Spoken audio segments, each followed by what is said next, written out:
एक दिन गौतम बुद्ध अपने शिष्यों के साथ एकदम शांत बैठे हुए थे। उन्हें इस प्रकार बैठे हुए देख शिष्य चिंतित हुए कि कहीं वह अस्वस्थ तो नहीं हैं। एक शिष्य ने उनसे पूछा कि आज वह मौन क्यों बैठे हैं, क्या शिष्यों से कोई गलती हो गई है। इसी बीच एक अन्य शिष्य ने पूछा कि क्या वह अस्वस्थ हैं, पर बुद्ध मौन रहे। तभी कुछ दूर खड़ा व्यक्ति जोर से चिल्लाया, आज मुझे सभा में बैठने की अनुमति क्यों नहीं दी गई है। बुद्ध आंखें बंद करके ध्यान मग्न हो गए। वह व्यक्ति फिर से चिल्लाया, मुझे प्रवेश की अनुमति क्यों नहीं मिली। इसी बीच एक उदार शिष्य ने उसका पक्ष लेते हुए कहा कि उसे सभा में आने की अनुमति प्रदान की जाए। बुद्ध ने आंखें खोली और बोले, नहीं, वह अछूत है, उसे आज्ञा नहीं दी जा सकती। यह सुनकर शिष्यों को बड़ा आश्चर्य हुआ।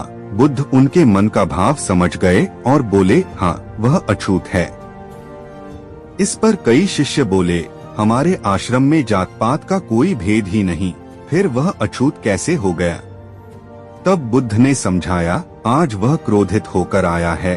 क्रोध से जीवन की एकाग्रता भंग होती है। क्रोधी व्यक्ति प्राय मानसिक हिंसा कर बैठता है, इसलिए जब तक वह क्रोध में रहता है तब तक अछूत होता है। इसलिए उसे कुछ समय एकांत में खड़े रहना चाहिए। क्रोधित शिष्य भी बुद्ध की बातें सुन रहा था। पश्चाताप की अग्नि में तप कर वह समझ चुका था कि अहिंसा ही मनुष्य का महान कर्तव्य व परम धर्म है। वह बुद्ध के चरणों में गिर पड़ा और कभी क्रोध न करने का प्रण लिया।